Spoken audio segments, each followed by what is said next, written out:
Halo, jumpa lagi dengan saya di channel Priska Sylvia. Pendaftaran mahasiswa baru Universitas Terbuka baru saja ditutup tanggal 26 Agustus kemarin. Untuk kalian, teman-teman yang sudah mendaftar sebagai mahasiswa baru Universitas Terbuka, saya ucapkan selamat datang di Universitas Terbuka, selamat bergabung dan selamat belajar di Universitas Terbuka. Nah, kalau kalian sudah menonton video saya yang saya unggah sekitar 3 minggu yang lalu, saya sudah membahas tentang apa saja yang harus dibuat setelah mendaftar atau setelah registrasi sebagai mahasiswa baru Universitas Terbuka. Dalam video itu saya juga sudah menjanjikan bahwa saya akan membuat video yang membahas tentang persiapan belajar di awal semester untuk mahasiswa Universitas Terbuka. Nah, dalam video ini saya memenuhi janji saya tersebut. Saya akan membahas bagaimana caranya membuat persiapan belajar di awal semester untuk mahasiswa Universitas Terbuka. Jadi, persiapan belajar ini bukan hanya untuk mahasiswa baru, tetapi juga berguna untuk mahasiswa-mahasiswa semester lanjut untuk menghadapi semester yang akan datang. Nah, bagaimana caranya membuat persiapan belajar itu? Simak sampai selesai.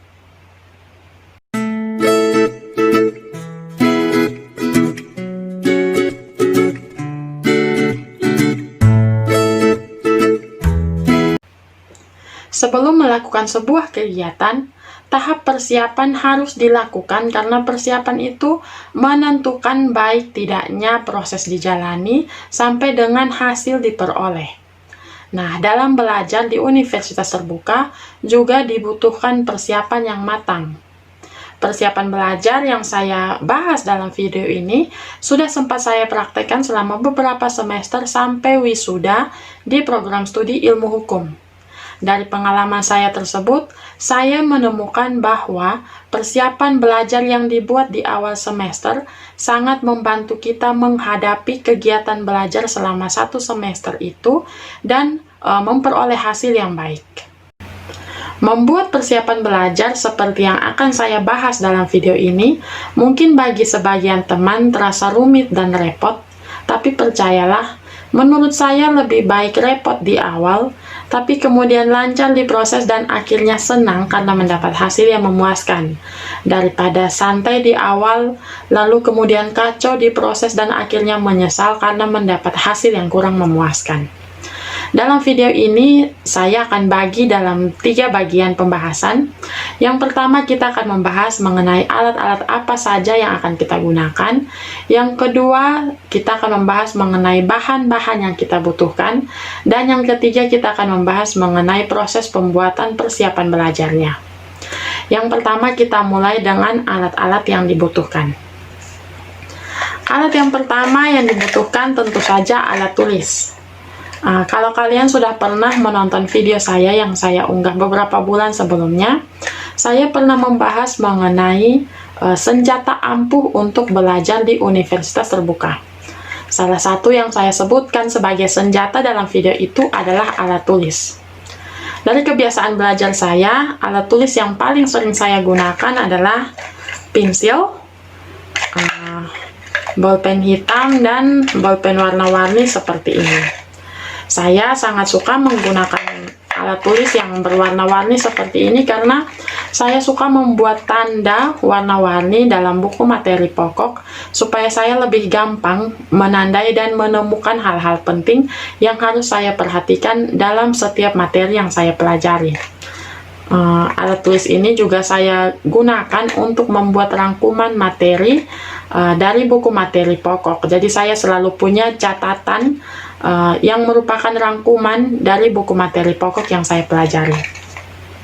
Kemudian alat kedua yang kita gunakan adalah buku catatan. Saya pribadi suka menggunakan buku seperti ini, sketchbook yang tidak bergaris, putih polos, dan menggunakan spiral seperti ini karena dari pengalaman saya, buku seperti ini lebih awet untuk digunakan, lebih tahan lama karena tidak mudah terlepas dan lebih gampang untuk dibolak-balik saat belajar. Untuk membuat bahan persiapan belajar, alat yang dibutuhkan hanya dua ini, yaitu alat tulis dan buku catatan. Setelah mempersiapkan alat, kita masuk ke tahap yang kedua, yaitu persiapan bahan. Bahan-bahan apa saja yang kita butuhkan untuk membuat persiapan belajar? Bahan yang pertama adalah katalog. Katalog ini bisa kalian peroleh dari website Universitas Terbuka. Saya sudah menyertakan linknya di bagian kolom deskripsi. Kalian bisa klik di situ untuk melihat kalender akademik semester ini. Kalender akademik sangat penting untuk kita karena dengan menggunakan kalender akademik, kita bisa tahu waktu-waktu penting yang harus kita perhatikan. Kapan tutorial online dimulai, kapan tutorial online berakhir, lalu kapan ujian akan dilaksanakan, kapan kita akan mengunggah karya ilmiah, dan lain sebagainya. Kalender akademik ini menjadi jadwal umum untuk kita yang harus kita perhatikan selama 1 semester belajar di Universitas Terbuka. Lalu bahan yang kedua adalah katalog. Katalog juga kita peroleh di website Universitas Terbuka. Sudah saya sertakan juga di kolom deskripsi, kalian tinggal langsung klik. Nah, katalog ini yang kita butuhkan hanya di bagian program studi yang kita ambil. Jadi contohnya untuk kali ini saya mengambil program studi akuntansi, maka saya hanya membutuhkan katalog untuk program studi akuntansi. Fungsinya adalah untuk melihat mata kuliah apa saja yang akan kita pelajari semester ini, jumlah SKS-nya, dan bahan ajar apa saja yang digunakan. Bahan ketiga yang kita butuhkan adalah buku materi pokok. Bahan ini adalah bahan yang paling penting karena buku materi pokok ini bukan hanya kita gunakan untuk membuat persiapan, tapi juga akan kita gunakan selama 1 semester belajar. Jadi untuk setiap mata kuliah yang akan kita pelajari, kita akan menggunakan buku materi pokok. Nah, buku materi pokok ini bukan hanya berguna saat belajar, tapi juga berguna di awal untuk membuat persiapan. Bagian yang paling penting saat persiapan ini adalah bagian tinjauan mata kuliah. Nah, kalau kalian membuka buku materi pokok kalian, di halaman-halaman awal itu akan ada bagian tinjauan mata kuliah. Bagian ini penting karena di dalam bagian ini kita bisa mengetahui berapa modul yang harus kita pelajari dan materi apa saja yang akan kita pelajari dalam setiap modul. Jadi kita bisa tahu berapa jumlah modul yang harus kita pelajari. Dengan begitu kita bisa membagi waktu dari waktu 1 atau 2 bulan yang akan kita manfaatkan untuk belajar ini, berapa banyak waktu yang bisa kita manfaatkan untuk mempelajari satu modul. Modul pertama, modul kedua, sampai dengan modul terakhir, hingga sampai waktunya untuk menghadapi ujian semester. Nah teman-teman, setelah kita mempersiapkan alat yang dibutuhkan dan melengkapi bahan-bahan yang kita perlukan, sekarang kita akan membuat persiapan belajar untuk semester ini.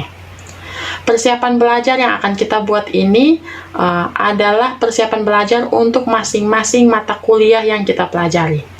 Jadi kalau kalian semester ini akan mempelajari 5 mata kuliah, berarti kalian akan membuat 5 persiapan belajar.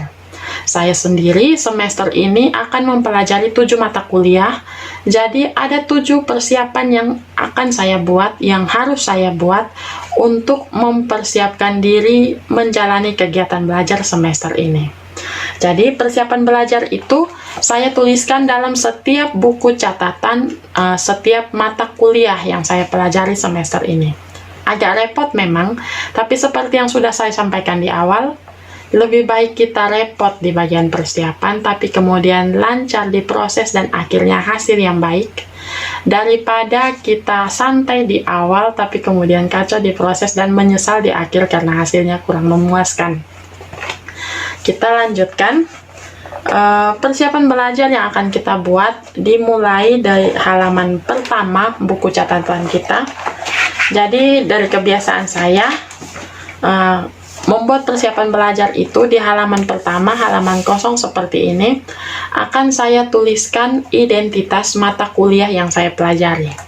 Jadi di halaman pertama ini kita akan menuliskan nama mata kuliah, kode mata kuliah, kode bahan ajar yang digunakan.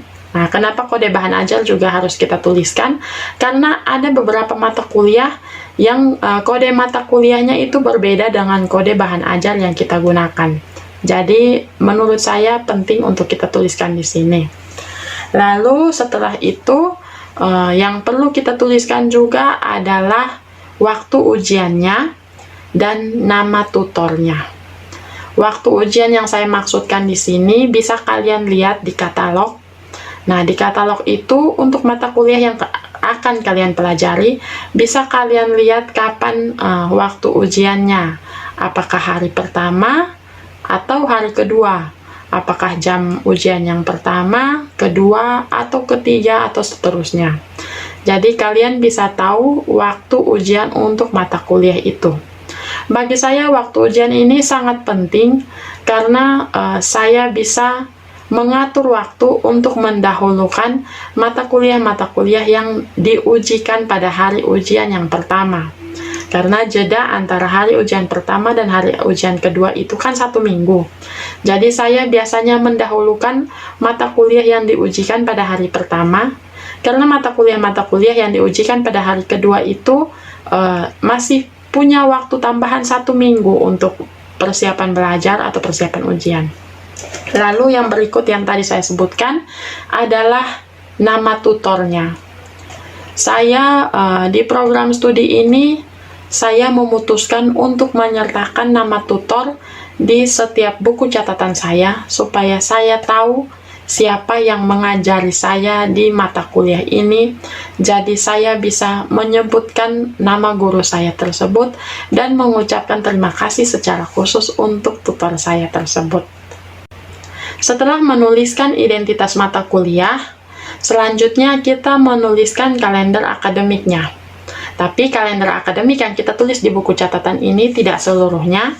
Kita hanya cukup menuliskan tanggal-tanggal penting yang harus kita ingat, yaitu jadwal tutorial atau waktu tutorial online berlangsung, lalu kapan ujian semester dilaksanakan, lalu kapan pengumuman nilainya. Kalender akademik ini berfungsi sebagai pengingat kita setiap kali kita mau mulai belajar. Jadi setiap kali membuka halaman pertama buku catatan itu, kita selalu diingatkan kapan ujian akan dilaksanakan. Lalu kita juga punya motivasi, tanggal ini saya akan melihat hasil belajar saya. Itu kita lihat di jadwal pengumuman nilai ujian. Menurut saya ini lumayan menarik, lumayan penting untuk kita supaya di setiap halaman awal buku catatan kita itu ada tanggal-tanggal penting tersebut. Nah, setelah kita menuliskan identitas mata kuliah dan kalender akademik di halaman pertama, kita masuk ke halaman berikut, yaitu di halaman kedua, kita akan menuliskan jadwal belajar kita. Jadwal belajar yang akan kita buat di sini adalah berbentuk tabel, di mana dalam tabel tersebut akan memuat uraian materi yang kita pelajari, waktu belajarnya, dan output yang kita hasilkan. Output yang kita hasilkan selama belajar ada 3, yaitu yang pertama rangkuman materi, yang kedua contoh soal, dan yang ketiga tugas-tugas dan jawabannya. Di kolom pertama, yaitu kolom materi, kita akan menuliskan uraian materi yang kita pelajari untuk mata kuliah tersebut. Disinilah tinjauan mata kuliah berfungsi.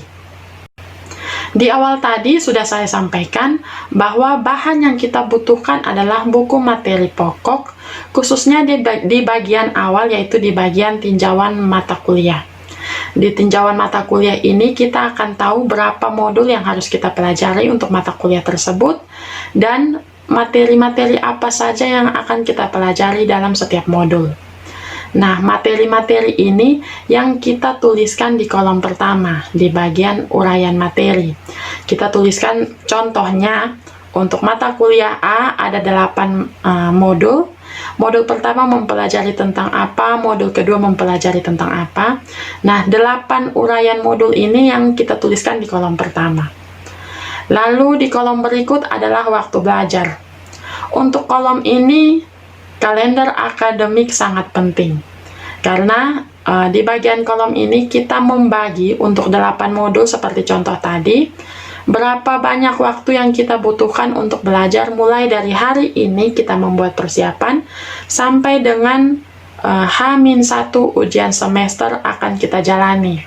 Jadi kalau ada 8-9 minggu, berarti kita bisa membagi untuk 8 modul itu, artinya setiap modul kita membutuhkan 1 minggu untuk mempelajarinya. Lalu di bagian output, yaitu rangkuman contoh soal dan tugas-tugas, akan kita centang pada saat output tersebut selesai kita buat. Contohnya untuk modul pertama, selama 1 minggu belajar, kita sudah selesai membuat rangkumannya, kita centang rangkumannya, artinya rangkumannya sudah tersedia. Lalu setelah itu kita buat contoh soalnya.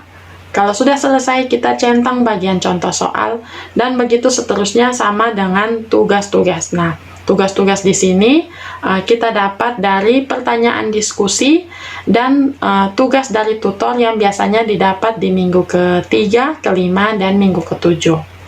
Nah, dengan begitu, setiap minggu kita sudah punya jadwal materi apa yang akan kita pelajari. Jadi jadwal ini jadi komitmen di awal kita supaya kita bisa belajar tepat waktu mulai dari hari ini sampai dengan menjelang ujian nanti. Lalu di samping itu, kalau kita berhasil mengikuti jadwal yang kita buat ini, di akhir nanti pada saat akan ujian, kita sudah punya 3 output yang sudah kita buat, yaitu rangkuman materi, contoh soal, dan tugas-tugas. Rangkuman materi tentu saja kita pakai untuk belajar persiapan ujian. Contoh soal juga demikian. Dari contoh soal ini kita bisa punya bayangan hal-hal apa saja yang akan diujikan. Karena dari pengalaman saya selama 8 semester belajar di program studi ilmu hukum yang lalu, saat saya mempelajari contoh soal, 70-80% contoh soal tersebut akan ditanyakan dalam ujian akhir semester nanti. Itulah pentingnya mempelajari contoh soal. Lalu tugas-tugas juga demikian. Tugas-tugas baik yang dari diskusi maupun yang dari tugas mingguan tutor, itu sangat berfungsi untuk kita, untuk membiasakan kita menjelaskan sesuatu untuk esai. Nah, kebiasaan esai ini akan bermanfaat pada saat kita mengikuti tugas akhir program. Karena biasanya dalam tugas akhir program itu kita diminta untuk menjelaskan sesuatu yang ditanyakan. Nah, tugas-tugas ini berfungsi untuk membiasakan kita menghadapi tugas akhir program nanti. Setelah membuat jadwal belajar ini, buku catatan kalian untuk mata kuliah pertama sudah siap digunakan dan diisi. Halaman pertama sudah ada identitas mata kuliah dan kalender akademiknya. Lalu halaman kedua sudah ada jadwal yang harus kalian patuhi selama 1 semester ini. Jadi untuk mata kuliah yang pertama ini sudah siap kalian pelajari. Persiapan sudah selesai. Tinggal kalian lanjutkan halaman-halaman selanjutnya dengan rangkuman-rangkuman materi pokok yang kalian buat berdasarkan apa yang kalian pelajari dari buku materi pokok dan dari bahan-bahan inisiasi yang akan kalian peroleh dari tutorial online. Atau untuk teman-teman yang menjalani kuliah tatap muka, catatan ini sudah siap kalian gunakan untuk mencatat hal-hal penting yang kalian peroleh dari tutor selama menjalani tutorial tatap muka. Dengan demikian, persiapan belajar kita untuk semester ini sudah selesai kita buat. Selanjutnya, kita hanya perlu menguatkan hati, memantapkan pikiran untuk mengikuti persiapan yang sudah kita buat, mengikuti jadwal yang sudah kita buat. Artinya kita harus konsisten untuk belajar sesuai dengan ketentuan yang kita buat sendiri tadi. Jadi untuk materi pokok ini harus selesai pada tanggal sekian, rangkuman sudah harus saya buat paling lambat tanggal sekian, contoh soalnya, dan juga tugas-tugasnya. Dengan begitu, Saya jamin kalian bisa menjalani proses belajar selama semester ini dengan terarah dan teratur, hingga akhirnya kalian bisa mendapatkan nilai yang baik.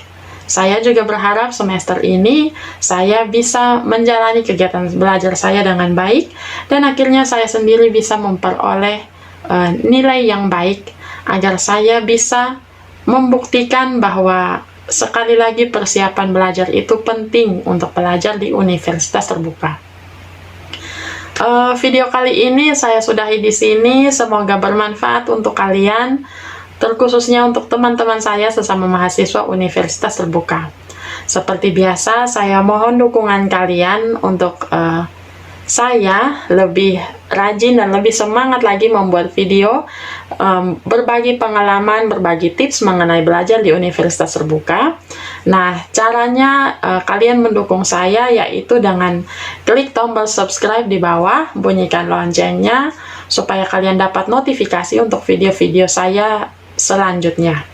Lalu jangan lupa juga tonton video-video saya yang lain, like, komen, dan share jika kalian merasa video-video saya itu menarik dan berguna untuk orang lain.